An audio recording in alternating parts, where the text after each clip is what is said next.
ইরানের নেতৃত্বকে নতুন করে হুমকি দেন। তিনি বলেন, গুলি চালানো শুরু না করাটাই আপনাদের জন্য মঙ্গলজনক, কারণ আপনারা শুরু করলে আমরাও গুলি চালাবো।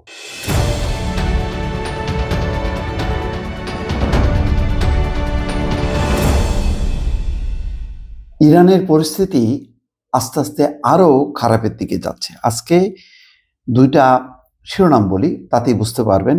বিক্ষোভকারীদের যুক্তরাষ্ট্রের সমর্থন, জবাবে জাতীয় স্বার্থ রক্ষার অঙ্গীকার ইরানের সেনাবাহিনীর, এবং সেটা কোন পর্যায়ে সেটা শিরোনাম দেখলেই বুঝতে পারবেন। ইরানে বিক্ষোভ দমনে রেভলিউশনারি গার্ডের রেড লাইন ঘোষণা, অর্থাৎ কঠিন অবস্থান নিয়েছে রেভলিউশনারি গার্ড বাহিনী। ইরানের সবচেয়ে, এটা বলা হয়, অভিজাত বাহিনী বা অত্যন্ত প্রশিক্ষিত যেই বাহিনী, তার নামই হচ্ছে রেভলিউশনারি গার্ড। ইরানের চলমান ব্যাপক বিক্ষোভ দমনে কঠোর অবস্থান নিয়েছে রেভলিউশনারি গার্ড বাহিনী।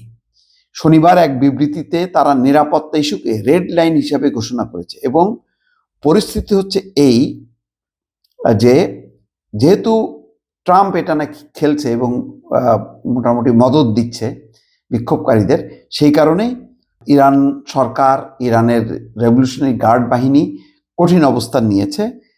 তারা বলেছে একটা টেলিভিশনের বিবৃতিতে যে দেশের নিরাপত্তা এবং 1979 সালের ইসলামী বিপ্লবের অর্জন রক্ষা করা কোনোভাবেই আপোষের বিষয় নয়, সাম্প্রতিক পরিস্থিতির ধারাবাহিকতা গ্রহণযোগ্য নয় বলেও উল্লেখ করা হয়।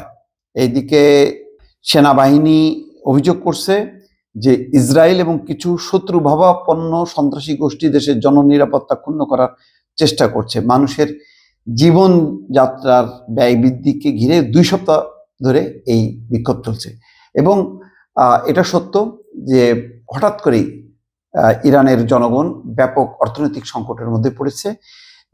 জিনিসপত্রের দাম লাফায় লাফায় এমনভাবে বাড়ছে যে সেটা অসহনীয় পর্যায়ে গেছে, এবং তারপরেই সারা দেশে বিক্ষোভ ছড়ায় পড়ছে, এবং এর মধ্যে 65 জন নিহত হয়েছে। এবং এর সুযোগ নিচ্ছে মার্কিন প্রেসিডেন্ট ডোনাল্ড ট্রাম্প এবং মার্কিন সরকার।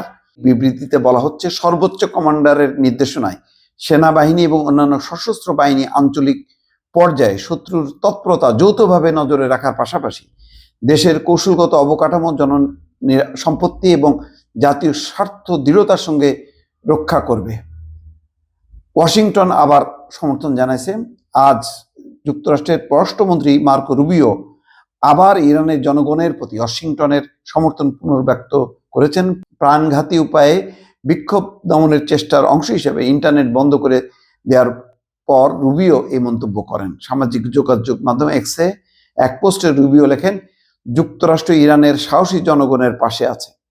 রুবিওর পোস্টের কয়েক ঘন্টা আগে মার্কিন প্রেসিডেন্ট ডোনাল্ড ট্রাম্প ইরানের নেতৃত্বকে নতুন করে হুমকি দেন। তিনি বলেন, গুলি চালানো শুরু না করাটাই আপনাদের জন্য মঙ্গলজনক, কারণ আপনারা শুরু করলে আমরাও গুলি চালাবো। বুঝতে পারছেন দর্শক, কিভাবে মার্কিন প্রেসিডেন্ট বা মার্কিন প্রশাসন হস্তক্ষেপ করছে ইরানের রাজনীতির উপর। এটা একেবারে সম্পূর্ণ আভ্যন্তরীণ বা পরিস্থিতি।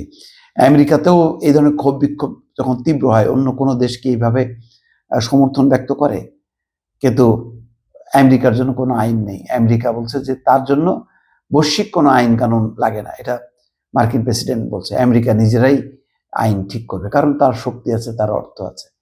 এই হচ্ছে পরিস্থিতি দর্শক।